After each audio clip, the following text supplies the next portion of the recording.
Bismillahirrahmanirrahim. Nahmaduhu wa nusalli wa nusallimu ala rasulil karim, amma ba'du.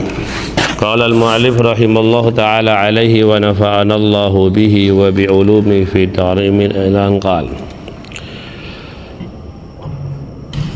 wal inqiyadu lil haq wal ruju' ilaihi ilal habwati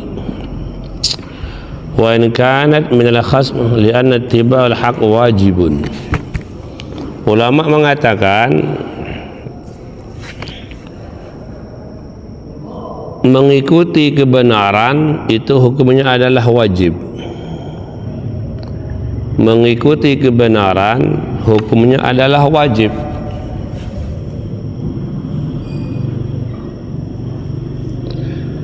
Maka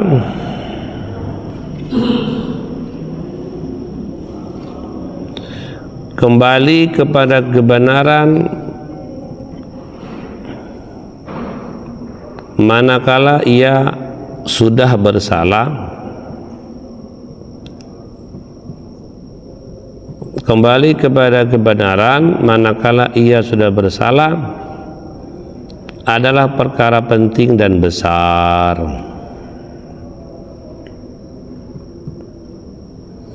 Adalah perkara penting dan besar. Ya, dengarkan ya. Jadi yang kalau manusia itu yang tidak salah cuma satu, yaitu para nabi alaihi salatu wasalam, para rasul. Itu manusia, cuman di antara perbedaan dengan kita, mereka tidak pernah salah. Lah kok bisa? Ya bisa, yang menciptakan adalah Allah. Yang selalu salah itu siapa? Yang nggak akan pernah benar itu adalah setan. Itu selalu salah.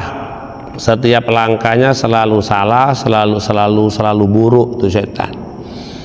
Dan manusia itu ya kadang bisa salah, bisa kadang benar. Kalau kita itu bisa salah, bisa benar. Tidak mungkin kita ini salah terus karena kita bukan setan.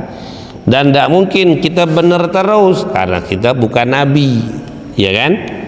Nah, cuman berarti bagaimana sikap kita? Maka kita dikasih akal dan hati nurani. Bahwasanya pertama ilmu yang kita pahami, Mbak, ingat ya, ilmu. Kita harus yakin bahwa ikut yang benar itu penting gitu. Walaupun kita belum benar, tapi ilmu, kata-kata di lidah kita, kata-kata di pikiran kita, semboyan di hati kita, ikut yang benar itu penting dan wajib. Ya, itu dipegang kata-katanya. Masalah kita sendirian ataupun rame itu tidak penting, tapi yang penting itu bagaimana saya selalu mengikuti kebaikan, karena ikut baik itu wajib. Ya, walaupun sebagian orang itu belum bisa berbuat baik, masih punya cita-cita tapi belum bisa, tapi dia harus punya rumus, punya semboyan, punya prinsip. Apa itu? Aku tetap harus ikut dengan kebaikan. Bisa dipahami, Mbak?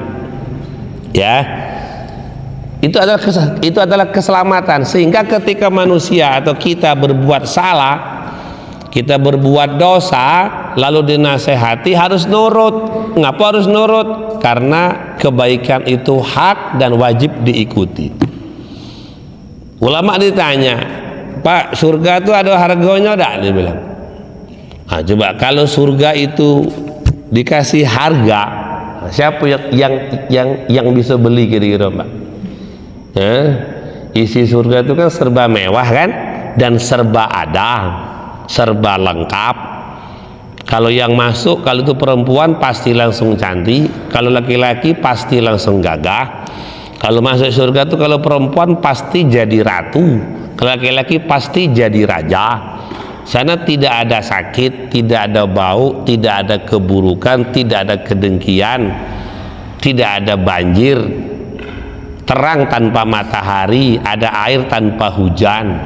Yang ada sururon wa sururon, bahagia dan kebahagiaan. Nah kalau surga yang Allah ciptakan itu harus dibeli pakai duit, pakai uang, lalu berapa harganya? Ada yang bisa beli? Nggak bisa, karena dulu ada orang yang pernah memiliki isi dunia. Katakan seperti Korun, harta dia itu bisa beli seisi dunia, tapi ternyata tidak dapat ngerti itu mbak? Konon cerita Korun itu uangnya itu, emasnya itu bisa untuk beli tanah seisi dunia nih. Kalau punya anak buah seisi dunia bisa dia gaji, berarti uangnya banyak dah. Bayangkan, seisi dunia ini semua manusia kerja dengan dia, itu bisa digaji semuanya, gajinya cukup bahkan berlebih. Tapi ternyata pernah jadi orang paling terkaya sedunia, timur barat utara selatan, ternyata tidak dapat surga, walaupun sedetik tidak dapat, tidak diizinkan sama sekali. Aneh apa tidak kira-kira? Nah kalau dulu ada orang namanya Korun, pernah jadi orang paling kaya, ternyata nggak dapat surga. Lalu kita kalau surga dibilang ada harganya, kayak jual baju ada harganya, mobil ada, surga ada harganya, harus berapa? Harus beli. Pasti tidak ada yang mampu, mbak. Paham? Pasti nggak ada yang bisa beli karena dulu ada orang yang paling kaya pun tidak bisa dapat sampai sekarang. Ngerti itu? Nah maka untuk itu bagaimana? Ya sudah, selalu siap jadi orang, mbak. Selalu siap mengikuti kebaikan. Kebaikan tuh kalau dijadikan orang, dia ngajaknya ke surga loh, mbak. Teman-teman baik kalian tuh yang rajin doa, yang rajin istighfar, yang rajin tahajud, kalau kalian ikuti itu sampainya ke surga, mbak. Nasihat-nasihat guru itu kalau jadi orang, kalau sempat berubah jadi manusia, kalian ikut tembusnya surga. Quran tuh yang sekarang berupa kertas, kalau berubah jadi manusia, kalian berteman dengan dia, akrab dengan dia, itu tembusnya surga tuh, mbak. Tidak bakal ke neraka, tidak bakal. Penting tak kira-kira itu? Taklim kalian pada isya dibacakan hadis dengan arti itu, kalau berubah jadi manusia, wujudnya berubah jadi manusia, kalian ngikuti itu tembusnya surga. Yang ngaji alim pun sama, entah kitab nahunya, kitab sorobnya, kitab hadisnya, kitab fikihnya, tahu itu kalau berubah jadi manusia dan kalian akrab dengan dia, di belakang dia ikut kata-kata, tembusnya surganya Allah Subhanahu wa taala. Ngerti? Nabi itu punya sahabat 124.000, banyak apa dikit jumlahnya? Itu bermacam-macam warna kulitnya, ada orang kampung, ada orang kota, dan rata-rata nggak ada yang sekolah, ummiyuna. Nabi diutus di tengah-tengah umat yang tidak bisa baca, tidak bisa nulis, bukan siko, ummiyuna di Quran surat Al-Jum'ah ada. Allah utus Rasulullah di tengah-tengah kaum suku yang mereka kebanyakan ummiyuna, tidak bisa baca, tidak bisa nulis. Tapi semuanya tahu jalan ke surga. Semuanya tahu jalan ke surga, tahu cara menyenangkan Allah. Allah sudah senang kepada mereka. Kenapa? Mengikuti Rasulullah, mereka mengikuti Al-Qur'an, mengikuti hadis, mengikuti akhlak Rasulullah. Nah sekarang yang Al-Qur'an ada di pondok, yang Rasulullah hadisnya ada di pondok, ibadah Rasul ada di pondok. Yang dulu oleh Abu Bakar diikuti, jadilah Abu Bakar radhiyallahu anhu. Umar jadi Umar radhiyallahu anhu. Allah ridho kepada mereka. Kegiatan para nabi alaihissalam, kegiatan Rasulullah, para sahabat dulu, sekarang dipindahkan di pondok. Ada ibadah siang, ada ibadah malam. Paham tuh? Nah, kalau kalian sadari kegiatan di pondok, ngaji siang teman, kalau diikut tembusnya surga.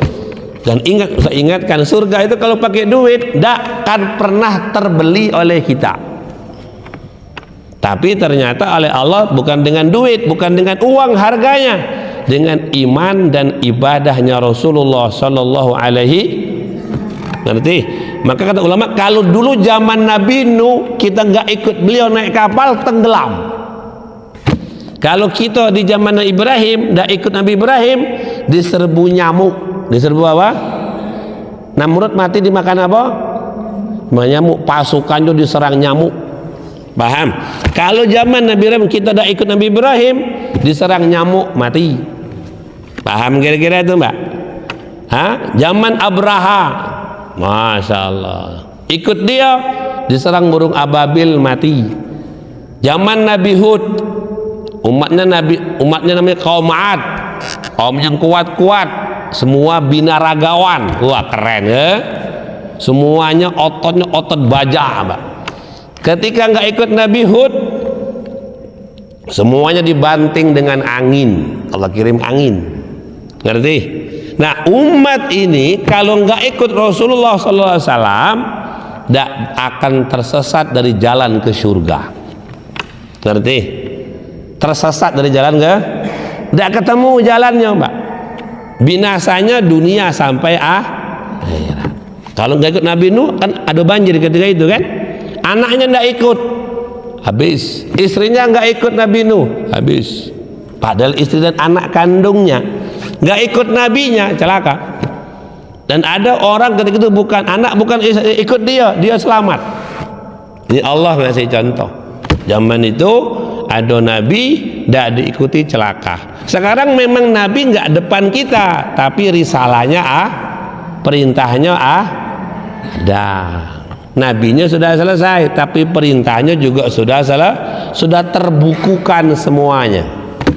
Nah kalau kita nggak ikut Rasulullah, memang kita ikut Nabi bukan supaya kaya, bukan supaya pinter saja, tapi terpenting supaya selamat. Supaya apa? Selamat. Ngerti kira-kira? Nah Nabi sudah meninggalkan ilmu. Nabi telah meninggalkan ilmu. Barang siapa mendapatkannya, maka dia mendapatkan bagian yang besar. Kalau raja meninggalkan kerajaan. Kalau orang tua kita punya kebun, ninggalkan kebun.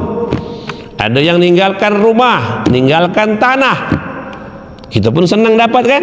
Kalau Nabi itu kekasih Allah, meninggalkan ilmu. Wah Masya Allah. Berarti ilmu itu lebih tinggi timbang kebun, lebih tinggi timbang tanah, lebih mulia daripada seisi dunia. Karena manusia termulia itu Nabi. Di atasnya tidak ada. Malaikat pun di bawah Nabi. Seluruh malaikat itu di bawah Nabi, kedudukannya, pangkatnya di bawah Nabi. Bayangkan kalau kita dapat warisan, senang banget ya kan? Raja meninggal, tidak ada putra mahkota, lalu kita dipilih, kamu jadi putra mahkota. Wah bingung, ya kan? Walaupun kita sementara. Nah Nabi itu meninggalkan ilmu Mbak. Ilmunya apa? Di antaranya Al-Quran. Ilmunya apa? Adab. Ilmunya apa? Hadis. Apa ilmunya? Fikih. Apa peninggalan Nabi? Sholat. Apa peninggalan Nabi? Tahajud. Apa peninggalan Nabi? Puasa. Apa peninggalan Nabi? Zikir. Apa peninggalan Nabi? Nasihat perempuan pakai hijab yang sempurna. Apa peninggalan Nabi? Kasih sayang, mohon. Itu kalau kita ambil, itu mendapatkan bagian yang besar. Ya, kalian harus yakin tuh Mbak, kalau kalian hidup prinsipnya harta, bakal buntu hidup itu Mbak. Paham? Kalau pikiran kita itu hidup yang penting uangnya banyak, siap-siap lah. Siap-siap lah mati sebelum mati, sakit sebelum sakit, gila sebelum gila. Tapi kalau hidup kalian adalah mencari ilmu, mencari ridho Allah, ya, itu jangankan belum dapat, sedang mencari pun Allah senang. Allah nggak pernah terjadi Mbak ya, orang itu bisa tercukupi dengan harta, tidak pernah. Tidak Bar, yang ada kekhawatiran. Nah, kalau kalian dapat duit jajan 1 juta, mungkin seneng enggak? Tapi di balik kesenangan ada kekhawatiran enggak? Khawatir hilang enggak? Khawatir berkurang enggak? Ingat, dengar kata-kata Ustaz tuh. Dapat jajan 1 juta, banyak apa dikit? Senang apa tidak? Tapi di balik senang tuh ingat, siap-siap duitnya berkurang. Sudah senang banget, hari kedua kurang senangnya, hari ketiga makin kurang, hari keempat makin, karena duitnya bagus. Tapi kalau ilmu tuh tidak berkurang Mbak. Ilmu tuh dapat senang, besok tambah senang dan tambah, karena ilmu tidak ada berkurang, tidak bergo. Orang pengen beli baju baru harga 400.000, seketika belum beli kepenginian kan, ketika sudah dibeli Hari pertama senang, hari kedua lebih senang atau lebih biasa baik? Hari ketiga, hari keempat, hari kelima jadi second. Jadi apa? Itu dunia itu sebelum dimilikin kepenginian lah dimilikin biasa baik, semakin dimiliki semakin khawatir. Orang kaya tuh mbak, orang tuh kalau semakin kaya, kalau prinsipnya harta ya dagang saja, itu semakin dia kaya itu semakin khawatir, khawatir rugi, khawatir bangkrut, khawatir ditipu. Paham? Jangan kalian pandang orang punya uang banyak tenang, mana ada rumus itu. Allah tidak bilang gitu. Ketenangan dari siapa? Ketenangan dari siapa? Dan Allah tidak pernah meletakkan hatimu tenang kalau engkau cantik. Orang semakin cantik semakin mahal biaya hidupnya. Skincare tiap hari takut cantiknya hilang. Ya beda. Artis yang sekarang kalian lihat cantik-cantik itu, ya kan? Itu sekali dia skincare perawatan habis 150 juta. 150? Pegang sana, pegang sini 100 juta. Memang ketika dapat duit dia senang, tapi habis itu ada perawatan yang lahir batin, takut kelihatan tua, takut kelihatan keriput. Padahal tua itu pasti, keriput itu pasti. Semakin orang itu cantik, semakin khawatirnya tinggi. Maka orang yang bersandar dengan dunia, bersandar dengan cantik, bersandar dengan otak, bersandar dengan ilmu, bersandar dengan harta, dia nggak akan ketemu kebahagiaan, ketemu hanya ketemu kegalauan, kebingungan. Paham? Kalau kadang masih muda, masih kecil, iyalah cantik itu penting, tapi cantik itu tidak bisa dipertahankan, ujung-ujungnya itu. Sekarang nanti kalau kena penyakit mbak, umur 20, 25 kena penyakit, umur 30 berbentuk umur 60, rambut beruban galau-galaunya. Iya beda. Kalau kalian kena penyakit yang agak serius, langsung keriput, langsung muka itu keriput, badan itu langsung keriput. Nah itu dunia itu sendiri. Kalau kita hidup menyandar kepada materi, kenapa mah? Materinya. Tapi kalau hidup ingin cari pahala, nah, ingin cari ilmu, cari ridho Allah, nah, itu tuh Allah janjikan ketenangan. Paham deh? Ingat ya, dunia ini Allah yang atur, dan Allah tidak pernah bilang, tidak pernah menyampaikan, tidak pernah menjanjikan barang siapa dia cantik, barang siapa dia kaya hatinya tenang. Dah. Semakin banyak dia punya bisnis, punya warung, semakin banyak pikiran dia. Iya beda.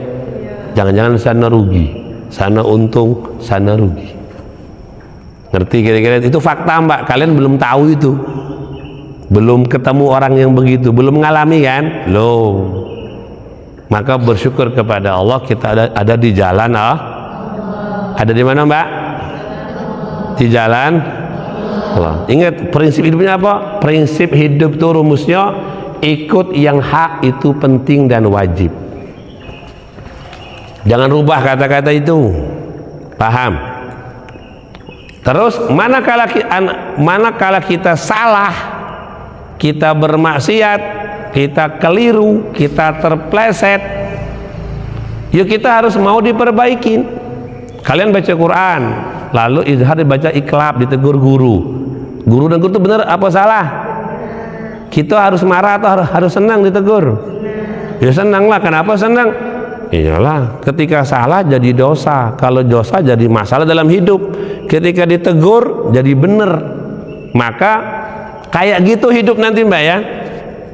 Kita nggak mungkin benar terus, nggak mungkin, pasti ada tapi sebaik-baiknya orang yang salah, yang tobat kepada yang mau dibenerin mbak ya.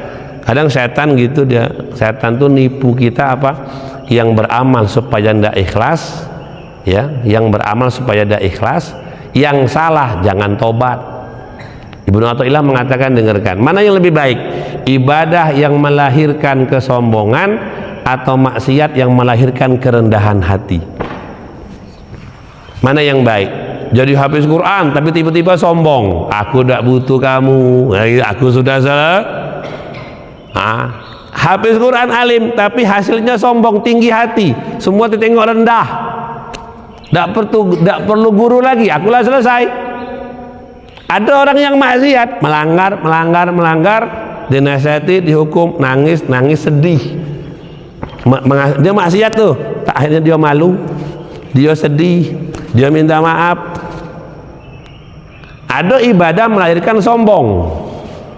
Bayangkan, harus ibadah melahirkan kerendahan ada sujud, ada ruku, ada ngasih. Harusnya ibadah itu melahirkan itu, akhlak. Tapi ada yang ibadah tanpa ilmu, ibadah tanpa guru. Akhirnya apa? Ibadah tanpa dinasehatin, ibadah tanpa petunjuk. Setelah ibadah, apa contoh ibadah? Sholat. Habis sholat ngejek orang. Apa contoh ibadah? Baca Quran, kan? Habis baca Quran ribahi orang. Habis tahajud kakinya paginya gosop, kakinya apa? Itu ada ibadah tapi melahirkan kesombongan, itu bahaya. Yang bahaya sombongnya bukan ibadahnya, ngerti? Ibadah tetap bagus, tetap apa? Jangan, kalau gitu Pak Ustaz, aku udah usah sembahyang lagi lah. Ya bukan gitulah, bukan bukan gitu. Kalau gitu Ustaz, aku nggak usah ngaji lah, daripada ghibah. Yang nggak usah tuh ghibahnya, bukan ngajinya, bukan apa? Nah, ada ibadah yang melahirkan kesombongan. Dan kadang-kadang jangan hina kemaksiatan. Orang yang bermaksiat, orang yang salah, kalau dia punya ilmu, itu lebih hebat daripada orang yang ibadah yang melahirkan kesombongan. Kenapa? Karena ibadah untuk menimbulkan rendah hati, paham? Menimbulkan sifat malu. Sama kalau kemaksiatan yang dia buat hasilnya adalah malu, hasilnya adalah taubat, hasilnya adalah minta maaf, itu lebih baik daripada ibadah yang menghasilkan kesombongan. Tapi bukan berarti maknanya ibadah tidak penting, maksiat penting, bukan. Ini bukan dalil. Berarti kalau gitu Pak Ustaz, aku maksiat belah biar pemalu. Tidak gitulah, tidak ya gitu. Artinya setiap ibadah harus hati-hati. Kalau mondok harus hati-hati, sembahyang hati-hati. Kenapa? Hati-hati sombong, hati-hati merendahkan, naik kelas, naik hafalan. Baik, tapi hati-hati, jangan merendahkan yang di bawah.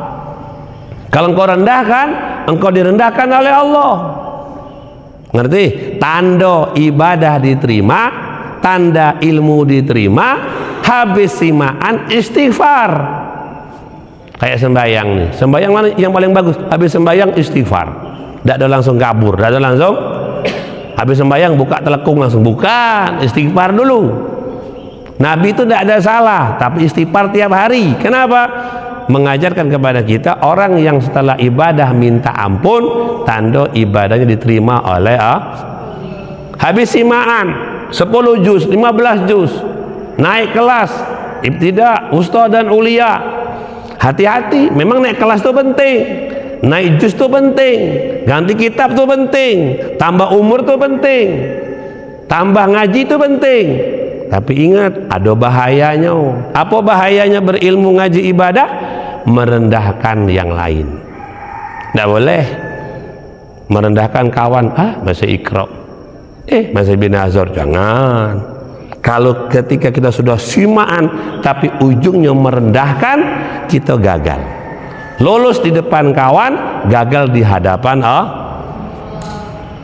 jalan ke surganya itu batal, tertutup, buntu, putar balik. Kau harus minta maaf. Jalan tanah longsor, mobil bisa jalan enggak? Putar balik enggak? Ngerti? Bagi yang sudah biasa ibadah, sudah biasa baik, syukurin. Tapi ingat Mbak, di situ ada bahaya. Apa? Lahir kesombongan. Sombong itu kalau ada di hati, walaupun sebesar anak semut, haram ke surga Mbak, haram, tidak bisa masuk. Ngerti? Apa tanda sombong? Menolak yang hak, salah tapi tidak ngaku. Sombong itu bukan bermakna bajunya baru, rumahnya baru, itu sombong yang kecil. Paham? Apa sombong yang besar? Nolak kebenaran. Makanya Abu Jahal celaka, Firaun celaka. Kenapa? Nolak kebenaran para nabi. Ngerti? Kalau Rasulullah dan sahabat kadang untonya baru ada, kadang bajunya baru pernah, kadang makannya airnya zam-zam tiap hari dia, Pak. Kalau kalian bisa zam-zam tiap hari berarti kaya apa miskin, Mbak? Kalau di Jambi ini kalian minumnya zam-zam, minum zam-zam, ngopi zam-zam, teh zam-zam, mandi zam, ceboknya zam-zam juga. Kira-kira mahal pada tuh? Kaya apa tak? Nyuci mobil pakai zam-zam. Wah, insyaallah ngepel pakai zam-zam. Keren kan? Tidak bisa, Pak. Mahal masalahnya. Nah, Nabi itu hari-hari zam-zam. Apa zam? Nabi itu punya kunci dunia, kunci surga itu Nabi yang punya. Paham kira-kira itu? Nah, Abu Jahal, Abu Lahab, Firaun, Qarun itu celaka karena kesombongan. Apa makna kesombongan? Bukan hanya mereka itu sombong mentang-mentang gagah pinter, bukan, tapi menolak kebenaran yang Nabi tawarkan. Di pondok ini penuh kebenaran, Pak. Diajarkan kebenaran, tapi juga ada salah kan? Ya kan? Kalian kadang keluyuran, ya tak? Kadang-kadang pacaran, ya, Mbak. Kadang-kadang surat-surat. Ustaz tahu lah tuh, Mbak. Terus gimana, Ustaz? Yang namanya kehidupan, yang paling penting adalah mengakui salah itu salah, benar itu benar. Yang bakal celaka siapa? Dia salah, ngakunya benar. Pak, anak bapak kami hukum yo karena pacaran. Kirim surat, Pak. Kirim surat. Kami hukum, Pak, ya. Oh, kami suruh sholat tobat 1 rakaat. Apa pula Pak Ustadz nih? Menghukum anak saya. Nah, dibelanya, boleh? Tak boleh, Pak. Pak, anak bapak kami hukum. Kami suruh nyapu. Ada apa, Pak Ustadz? Iyo, nampar kawan. Nampar ah? Akan cuma sekali, Pak Ustadz, bukan 2 kali. Nah, sudah, nah. Jangan pernah mengatakan yang salah itu benar atau yang benar itu sah. Karena orang yang sombong itu haram masuk surga, walaupun sombongnya sebesar biji sawi, sebesar semut. Terus sombong tuh kayak mana, Pak Ustadz? Baju baru? Dah. Mak baru? Dah juga. Mobil baru? Dah. Bukan. Jilbab baru? Bukan. Itu sombong kecil. Sombong yang paling besar adalah menolak kebenaran. Mbak salah ya, nah, Mbak salah kan, makannya berdiri, minum berdiri. Iya Pak Ustadz, jangan lagi ya. Iya, itu bener. Mbak salah kan, jam 10 belum tidur. Iya Pak Ustadz, tidur Mbak. Jangan ngerengkel, Ustadz ini cerewetnya. Mau tidur kan tinggal tidur baik, nggak boleh bilang, nggak boleh kayak gitu. Itu namanya menolak kebenaran. Tuh kalau dipupuk jadinya azab. Jadinya apa? Jadinya azab atau azab, bencana. Tapi kalau kita menerima kebenaran, kita salah nih. Setan pun, kata ulama, setan dan iblis itu yang Masya Allah, kalau dia menerima kebenaran, dia jadi malaikat lagi. Manusia ini bukan iblis, tapi kalau dia menolak kebenaran, lebih parah timbang iblis. Ya kan? Mana ada iblis bunuh anaknya? Ada tak manusia bunuh anaknya? Mana ada serigala jual anaknya? Ada tak manusia jual anaknya? Ada. Mak apa bapak? Jual anaknya lah? Jual lah? Itu saya ingat lagi, iblis sekalipun seandainya dia menerima kebenaran, mau nerima, dia berubah jadi malaikat lagi, Mbak. Dan manusia dia bukan iblis, punya jatah surga. Kalau iblis kan tidak bakal punya jatah surga kan, pasti ke neraka kan. Kalau manusia bisa surga, bisa ya enggak, Mbak? Manusia itu akan berubah lebih parah daripada iblis. Siapa itu, Pak? Manusia yang punya iri dan dengki itu lebih parah daripada iblis. Kenapa? The iblis bukan, irinya sama. Irinya apa? Irinya kayak kalian bergaya Syahrini, jadi aneh kayak gitu. Wanita ditipu nih, baju Syahrini kalau dipakai kayak dia, mana bisa, mana bisa ketipu tukang penjual baju. Nih mbak nih cantik kalau pakai baju ini, mirip Syahrini. Bohong nian, bohong nih. Mak nenek-nenek pergi ke Mekah, wah kan, umur lah 65 tahun, ntar lagi mati. Tukang Mekah, orang Mekah cuma ngomong baju Syahrini kalau dipakai kayak dia, mana bisa. Yang pakai nenek 65 tahun dipakai langsung jadi kain kapan, jadi itu namanya tertipu, ya kan? Tertipu apa enggak? Tertipu tuh mbak. Nah, ketika misal iblis saja yang super salah, tidak pernah benar, tapi kalau dia mau menerima yang hak, kok salah iblis ya? Iya, berubah jadi malaikat. Karena hamba Allah yang paling baik itu selain ahli ibadah yang taubat. Paham mbak? Yang santri ustadz yang hebat itu bukan yang diwisuda saja, bukan yang selesai saja, bukan. Ada yang tidak wisuda, ada yang tidak selesai, bahkan salahnya banyak, tapi dia bertaubat dari kesalahan dia. Paham? Dia punya sifat rasa malu lebih besar, itu jauh lebih baik daripada selesai tapi tidak ada rasa sayang dengan pondok sama sekali, itu tidak ada lagi. Paham? Nah, kalau iblis saja ketika dia menerima kebenaran jadi baik, jadi malaikat, apalagi manusia yang bukan iblis, ya kan, yang tidak mungkin salah terus, tapi ketika dia menerima kebenaran dia kan lebih tinggi daripada malaikat. Itulah para nabi.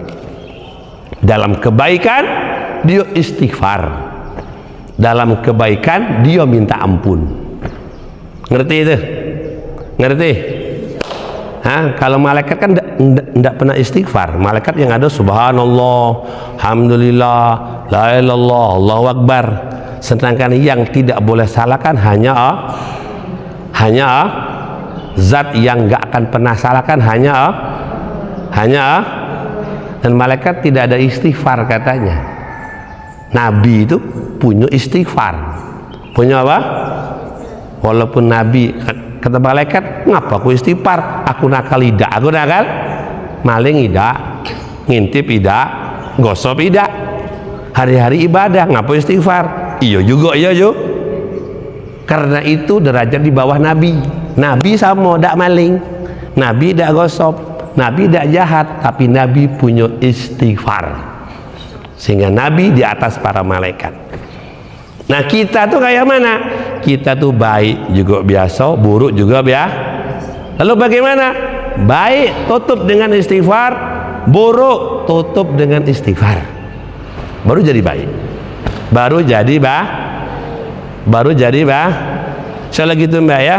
Sekarang ini baru teori bagi kalian, bahwasanya baik itu penting diikutin. Sekarang iyo, nanti kalian kan tahu tuh, dituduh maling, memang maling, memang sudah ngaku, jangan lempar-lempar sana, bukan aku, cuma dikit baik gitu, sama baik,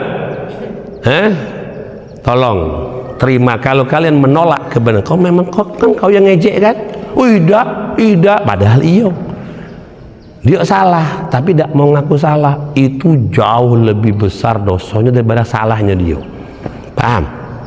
Paling yang dia ejek, kau ini entah anak siapa gitu kan, mungkin ya ngejek lagi kira itu mbak, singkat kan, tapi membuat kawannya sedih, kawannya nangis, lalu kawannya lapor dengan Allah. Bahaya pak, lapor dengan, baru cerita dengan Ustadz panggil, kamu ngejek kawan iyo.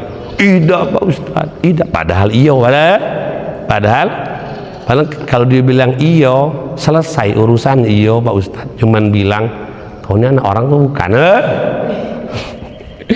cuman itu tok. Cuman kita tidak mau ngakuin. Oh iya pak Ustadz, mana ada pak Ustadz, lidah aku ini lidah malaikat. Malaikat mana? Tidak, bukan, dia tuh pak Ustadz salah, dia tuh nuduh sembarangan. Ustadz tahu lah, nampak banyak ngomong, banyak salah, cerita panjang lebar, aslinya iya, aslinya apa? Aslinya kau ngejek yo, ida Pak Ustaz, mana pernah Pak Ustaz, mak aku pe, papa aku pe, alah tanda-tanda iyo, tanda-tanda. Ketika dia berbohong, dosa berbohong itu lebih parah timbang ejekan yang pertama. Paham? Yang pertama dia nyakiti kawannya, yang kedua dia nyakiti gurunya, nyakiti Allah, nyakiti Nabi. Kenapa? Berbohong. Ngerti? Ngerti? Paham? Nah, kalau ingin selamat, yang baik istighfar, apalagi yang salah. Itu kalau pengen salah, kalau pengen sudah, tanggung masing Nah, mondok itu diantaranya itu Mbak, biar kita tuh ketemu salahnya semua, lalu kita obatin. Ngerti? Ngerti? Di pondok itu bukan jadi malaikat semua, ingin memperbaiki diri. Dulu tidak bisa kenal alif, alif dibaca ba, ba dibaca alif, izhar dibaca iklab, iklab dibaca izhar, gitu Pak Ida. Dulu sebelum mondok panjang dibaca pendek, pendek dibaca panjang. Antara alif ain sama b kakak beradik, kakak beradik. Antara kho sama rin sama, lebih kurang lebih apa? Lebih? Ndak, itu beda timur dan barat Pak. Di pondok ditemukan salahnya, diperbaikin. Nah, itu gunanya. Ngerti? Di rumah masih nakal, masih malas sholat, malas bantu, malas zikir, malas. Di pondok diobati dikit-dikit. Nah, itu gunanya. Paham? Jangan selalu mengaku kalau ngaku benar, ndak usah sekolah semuanya bisa.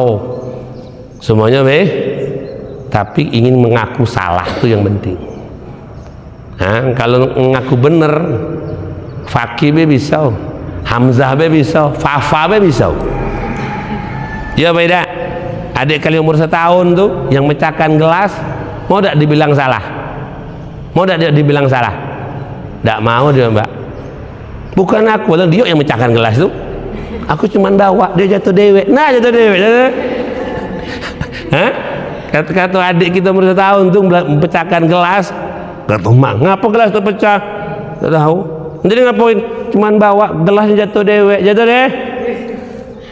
Anak kecil pun tidak mau disalahkan, pintarnya nyalakan. Nah, kita ini mondok lama-lama bukan nak pintar nyalahkan orang, nak nyalahkan diri sendiri.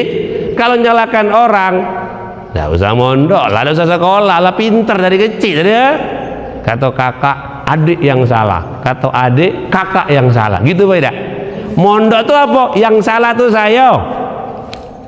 Ya Allah, aku yang salah. Ngerti kira-kira itu Mbak? Maka manakala kita salah, tahu yang benar, ikutin, baru kebuka pintu kebaikan. Ingat rumusnya, jangankan manusia, setan baik kalau nerima kebenaran ngaku salah dia selamat. Apalagi yang bukan setan, apalagi yang bukan. Maknanya apa? Setan itu super salah 24 jam per detik, tidak pernah benar dari lahir sampai hari kiamat. Tapi kalau dia mau ngakui kesalahan, ngikuti kebenaran, terbuka jalan surganya. Apalagi kita, paham tuh, mak kita baik, bapak kita baik, mbah-mbah kita baik. Cuman sekarang nih, maukah kita menerima kebenaran? Apa itu benar? Sembahyang itu benar, jangan terlambat. Ngaji itu benar, jangan alpa. Piket itu benar, itu akhlak namanya. Ngerti? Tahajud itu benar, artinya apa? Tahajud itu hubungan istimewa kita dengan Allah Ta'ala. Hubungan istimewa. Kalau bahasa anak muda sekarang, pacaran lah. Waktu khusus, tempat khusus, walaupun ngontrak loh, di rumah makan, harga 5.000. Sekarang kita harus punya waktu untuk Quran, waktu untuk Allah, waktu untuk zikir. Itu namanya ibadah. Jadi mohon ketika waktu ngaji ibadah, seneng, disenengin, disyukurin, biar Allah Ta'ala tambah cinta kepada kita. Allahumma amin. Semoga Allah mudahkan dunia dan akhirat.